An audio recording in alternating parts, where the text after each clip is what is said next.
front of Paul Bourbeau, the 2 goals that were scored. Churro just did a good job of screening him. Now a pass ahead to Stavert. Has puck behind the net. Back to the point. Seed.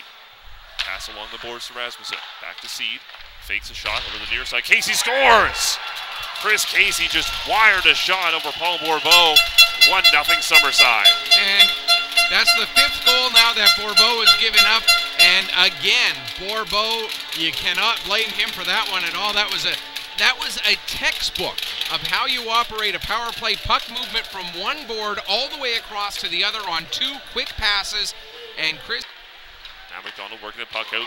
Trask gets knocked down. Good hit stick of one of the Capitals.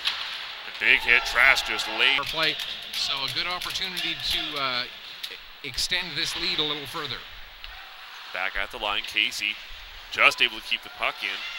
Samuel Tremblay fell down, almost got it. Now in front of the net. Save made by Drapeau again. Scores!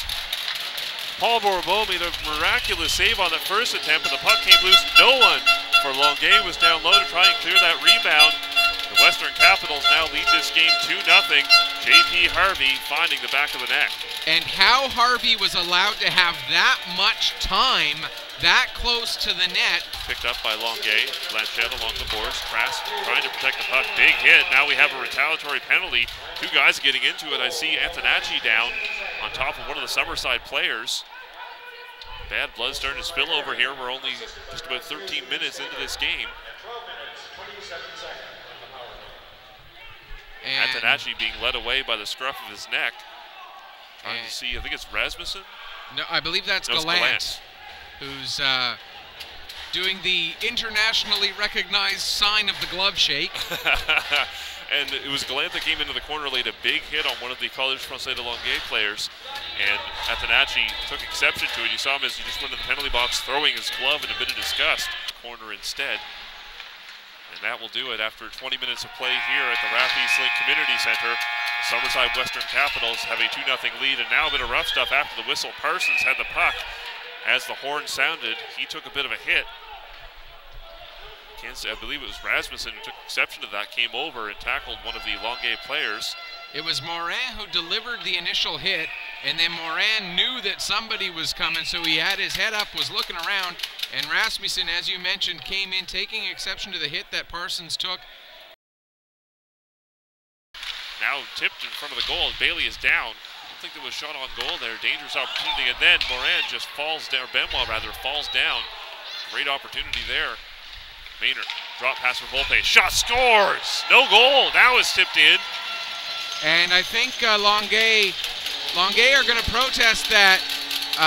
They reacted to the light going on, and so they stopped playing, even though the referee signaled no goal. They stopped playing, and then Summerside scored after the light went on. Was able to maintain control, pass it in front, shot comes in, save made by Bourbeau. Bit of a quick whistle. Bourbeau did not have possession. Now Bourbeau getting into it with one of the Summerside players. And now we're getting some extra penalties after the whistle as well. Looks like he's indicated Trask and Kabambi are going to go. The initial call was the one against Morin, and he's making his way to the box right away. But we're in a situation right now where we've got one team whose temper is starting to get away from them a little bit, another team who is certainly willing to play that physical game, and if this goal margin gets all that much bigger, the referees are going to have to really work carefully to keep this game under control. And one thing that Longueuil have to remember, okay, if you lose, say that the score holds up, you lose this game, you're 0-2. If they win tomorrow against Cornwall, they can still make the 2-3 game. You do not want to jeopardize any game, especially with the goal differential, which is not in their favor right now, into what could be a very, very important game tomorrow afternoon against Cornwall. Longueuil unable to clear. McDonald stops the puck at the point. Longueuil chip it out, and now Blanchette. Blanchette, bit of a spinorama move there, trying to get a backhand shot. Scores!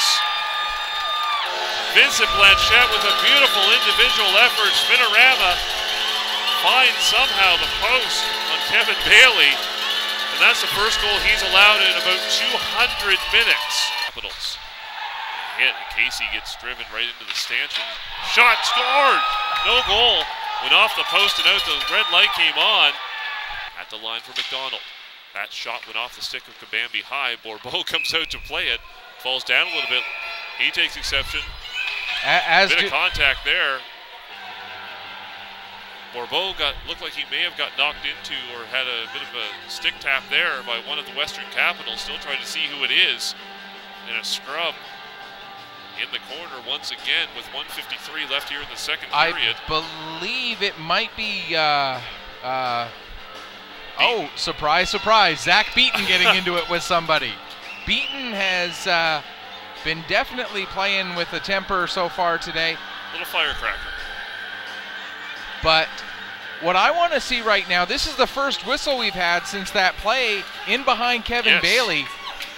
I am still convinced that the goal judge saw that puck go in and come right back out again off of the edge of the padding that lines the bottom of the net at the inside.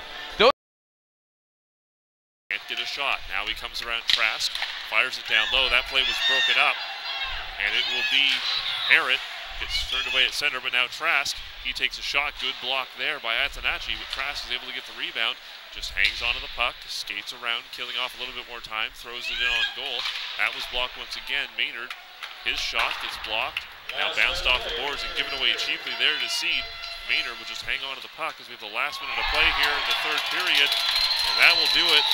Mitch Maynard throws it from about his blue line all the way down the ice.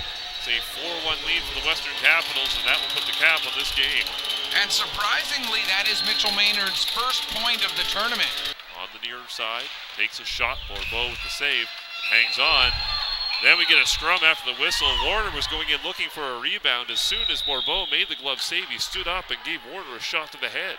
And Warner, I think, was expecting that as well, because he came in, he brought his hands up as well as he was coming in.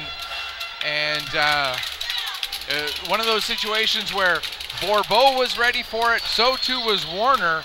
And Warner just giving a little bit of a salute there to the far end over to Bourbeau as he gets escorted over to the dressing room door to the box to serve it. We're just going to play this out. At the line, the shot comes in, save made by Bailey. Rebound, but Brave just fired around the board, stopped by Lefebvre Drapeau. Tries to get the shot on net. Stabbert will just throw it at the center, and that will do it. Summerside Western Capitals move to 2-0 in this 2013 Fred Page Cup with a convincing 4-1 victory over College Francais de Longueuil. It was It was the same score line that Longueuil lost to Truro yesterday, but and not taking anything away from Truro's victory yesterday, but Summerside seemed a little bit more dominating, even though it was the same score line. Certainly so. The teams gathering right now beyond the blue lines for the presentation of the post-game award for player of the game for each side. Final shot total was 35-22 in favor of Longueuil, but really, out of those 35, half dozen may have been that dangerous.